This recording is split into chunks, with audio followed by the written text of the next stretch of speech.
Le Togo a poursuivi des réformes économiques en faveur de l'amélioration du climat des affaires et de la mise en œuvre de politiques publiques orientées vers le développement inclusif. Je suis convaincu que ce rapport sera une ressource précieuse pour les décideurs et les acteurs du développement pour façonner un avenir plus inclusif, plus durable et plus prospère pour tous. Mon pays, le Togo, enregistre un progrès remarquable à l'instar des précédents rapports.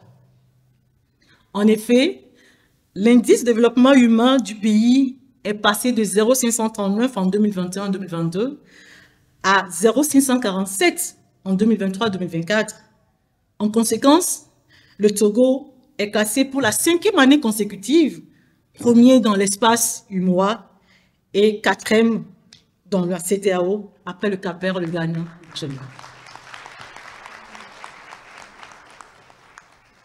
C'est dire tout simplement, mesdames et messieurs, que notre pays, sous le leadership du chef de l'État, a fait clairement le choix d'un développement centré sur l'humain. Ces progrès sont le fruit de la performance économique portée particulièrement par la résilience de notre pays grâce aux réformes audacieuses entreprises par le gouvernement, contribuant ainsi à l'amélioration substantielle de la qualité de vie de nos populations. Il convient de relever que depuis quelques années, l'indice de développement du Togo est en perpétuelle évolution, preuve des efforts d'investissement du gouvernement dans les secteurs sociaux. Pour illustrer cette progression, l'indice est passé de 0,484 en 2014 à 0,513 en 2018, puis à 0,539 en 2021, comme je l'ai dit tantôt, avant d'arriver à 0,547 en 2022-2023.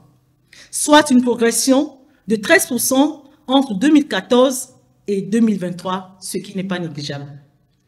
Avec cette belle performance, le Togo est en bonne voie pour franchir le seuil de la catégorie de développement humain moyen, ce seuil qui s'établit à 0,550. Ça veut dire qu'on est pratiquement proche. Okay? Et je crois que le credo du gouvernement, c'est vraiment passer dans ce groupe de pays à revenu moyen. En effet, le revenu national brut par habitant a connu une nette progression, passant de 2167 $ US en 2021 à 2214 $ US en 2023-2024. Quant à l'espérance de vie à la naissance, elle s'est établie à 61,6 ans en 2023-2024. Des performances qui s'expliquent par des initiatives prises par des plus hautes autorités visant à capitaliser sur les potentialités de notre jeunesse, marquées par des résultats significatifs en matière de formation, d'accompagnement financier et technique et de facilitation de l'accès au marché. Alors, sur le CDE, voilà ce que dit le rapport sur l'examen des politiques de transformation, l'examen des politiques de transformation économique du Togo, OCDE 2024. Ce rapport s'inscrit dans le cadre des examens, je vous lis quelques extraits, des politiques de transformation économique visant à aider les pays en développement à formuler et à mettre en œuvre des stratégies pour une croissance durable et inclusive. Le Togo, malgré une croissance économique soutenue et sa position stratégique en Afrique de l'Ouest, fait face à des vulnérabilités structurelles. Quand on dit que le pays fait face à des vulnérabilités structurelles, ça veut dire que c'est des vulnérabilités qui s'insèrent dans le temps, qui sont pérennes, qu'on n'arrive pas à régler. Donc, des vulnérabilités structurelles. Donc, structurel est contraire à conjoncturel. Et ainsi, le rapport dresse un diagnostic assez complet sur la situation économique institutionnelle du pays et propose des recommandations concrètes pour renforcer sa trajectoire de transformation. Des difficultés structurelles et des fragilités économiques persistantes. La dépendance excessive à l'agriculture et à l'économie informelle. Donc, l'économie du Togo, dans sa structuration, est fortement dépendante de l'agriculture et de l'économie informelle.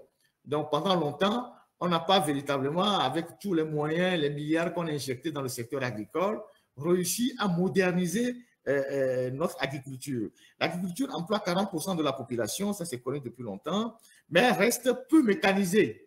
Donc, l'OCDE dit que notre agriculture reste peu mécanisée. Ce n'est pas une information qu'on nous donne, c'est de notoriété publique, c'est factuel. Quand vous circulez au Togo, du sud au nord, vous constatez que les gens continuent de travailler à la roue.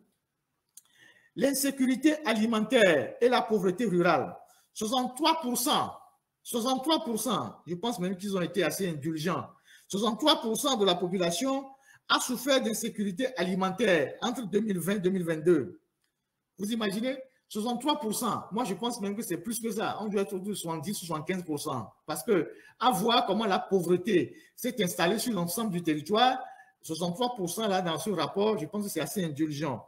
Donc, il y a une pauvreté chronique, hein, une insécurité alimentaire chronique dans notre pays. Quand on dit insécurité alimentaire, ça veut dire que les gens ont de la peine même à manger. Hein? Yadima nous a gavé de slogans Révolution verte.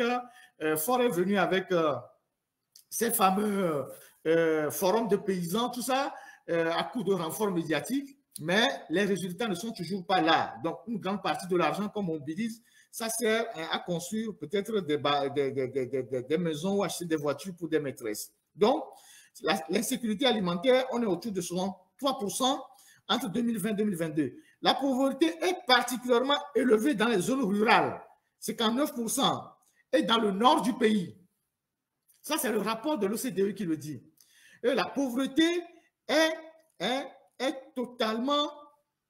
elle est rurale d'abord, donc ça veut dire que les gens qui sont dans les villages, dans les fermes, ont des difficultés à joindre les deux bouts. Et nous sommes tous d'accord parce qu'aujourd'hui, les jeunes ne vivent plus dans les fermes. Ceux qui sont dans les fermes, ils vont plus au champ, ils vont chercher une moto pour faire, je ne sais pas, Zémidjan, pour pouvoir trouver 2000 francs ou 3000 francs par jour. Et donc, les gens ne vont plus travailler la terre. Donc, la pauvreté s'est installée dans les villages où il n'y a pas d'électricité, il n'y a pas de moyens de loisirs, il n'y a pas des unités de production. Donc, les gens sont toujours à l'ancien temps. Ça, c'est le rapport de l'OCDE qui le dit. Et ça aussi, c'est le bilan de Faure Gnassingbé que l'OCDE fait comme ça. Donc, la pauvreté est beaucoup plus au nord. Et on le sait déjà avec les chiffres du PNUD, les indices humains de développement. On sait que la région de la Kara et la région des savanes sont les régions les plus pauvres du Togo. Ça, on le sait depuis. Et ça, l'OCDE le rappelle. Et donc, on comprend que ceux qui ont pris le pouvoir depuis 58 ans et qui disent que oui, on a pris le pouvoir parce qu'on voulait compenser peut-être, je ne sais pas, notre retard ou bien on veut faire émerger nos régions, on voit aujourd'hui que c'est la minorité qui profite du pouvoir et donc leurs frères sont dans la pauvreté totale. Ça, c'est le rapport de l'OCDE qui le dit. Le manque d'investissement privé, voilà, ça c'est aussi un phénomène. Quand il n'y a pas d'investissement privé, il n'y a pas d'emploi. C'est le secteur privé qui crée l'emploi. Donc, l'OCDE nous dit le manque d'investissement privé et de faibles IDE. C'est-à-dire, les investissements IDE, voilà. Les investisseurs directs étrangers restent faibles. Ça, c'est les IDE. Limitant la transformation industrielle. Donc, on a même un problème de transformation industrielle. Le crédit au secteur privé est également sous-développé en raison du faible taux de bancarisation et de la pratique du taux très élevé. Des taux d'intérêt très élevés. J'ai parlé de la bancarisation ici plusieurs fois. J'ai dit, sincèrement, qui peut nous dire le taux de Togolais qui ont un compte en banque, quel est le taux de bancarisation au Togo? Certains ont parlé de 40%, certains ont dit 45%, mais là, ils nous disent le taux est très faible. Très faible, ça veut dire qu'on est autour de 30%, peut-être même moins. Et donc, quand vous avez des gens qui n'arrivent pas à mobiliser l'épargne, qui n'arrivent pas à mobiliser les moyens, qui n'arrivent pas à prendre des crédits dans les banques, ça veut dire que l'économie est totalement asphyxiée ou tourne en rond. Ça, ce sont les résultats, de la gouvernance actuelle. Et on nous dit que les crédits au Togo sont frappés des taux d'intérêt trop élevés. Ça, c'est aussi l'OCDE qui le dit. La pression sur les finances publiques. La dette publique au Togo s'élève à 68% du PIB. On a même dépassé ça. On est autour de 11% maintenant. 68% du PIB. On a tellement pris de l'argent sur le marché financier, on a tellement pris de crédits qu'on ne sait même pas ce qu'on a fait avec l'argent. Et donc, cette dette-là et les encours de la dette, les intérêts de la dette pèsent énormément sur les populations. Parce que quand vous mobilisez les recettes publiques, vous payez les dettes et vous payez aussi les intérêts de la dette. Et donc, on est obligé de multiplier les taxes, de mettre la pression sur les entreprises, de mettre... C'est pour ça que l'OTR est aux trousses de tout le monde, parce qu'on a pris tellement d'argent qu'aujourd'hui, il faut qu'on mobilise plus de recettes pour payer les dettes et payer les intérêts de la dette. On ne paie pas que seulement la dette, il faut payer les intérêts de la dette.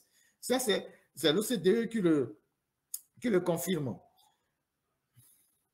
Ils disent aussi que nos villes sont comme des déserts. À part Lomé, il n'y a plus rien qui est fait à l'intérieur. Ça, c'est l'OCDE aussi qui le dit. J'ai fait aussi ce constat dans plusieurs lives. J'ai dit, quand vous perdez un emploi à Lomé, est-ce que vous êtes sûr de trouver un autre emploi à Palimé, de trouver le même emploi à Tapamé, à Sokodé, à Kara, Dapaon? Non, jamais. Tous ceux qui ont des diplômes à l'intérieur du pays ou qui sont formés, tout le monde descend à Lomé. À l'intérieur, il n'y a pratiquement rien. L'OCDE le rappelle. Je l'avais dit plusieurs fois.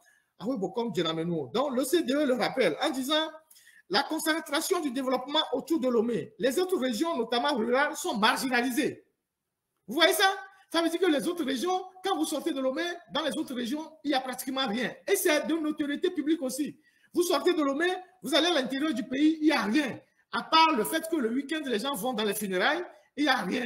Les seuls services qui existent à l'intérieur du pays, c'est la sûreté, c'est la régie, c'est les écoles, c'est les préfectures. À part ça, il n'y a pas d'industrie, il n'y a rien à l'intérieur du pays. Distingués invités, les résultats issus du RGPA 5 et de l'EACVM 1 et 2 mettent en évidence des dynamiques intéressantes sur le plan démographique et socio-économique de notre pays. Quant à l'accès à l'électricité, il s'établit à 70,3% des ménages avec une proportion à peu près de 9 ménages sur 10 en milieu urbain contre 5 ménages sur 10 en milieu rural, soulignant ainsi des défis d'extension de l'accès à l'électricité dans nos zones rurales. Et ensuite, l'OCDE parle du coût de l'énergie. Donc, il dit les infrastructures de transport d'énergie sont inégalement réparties. Le coût de l'électricité, 0,19 $ par kilowattheure, pénalise la compétitivité industrielle par rapport au Ghana, 0,10, et au Nigeria, 0,04. Donc, le coût de l'énergie est très élevé au Togo.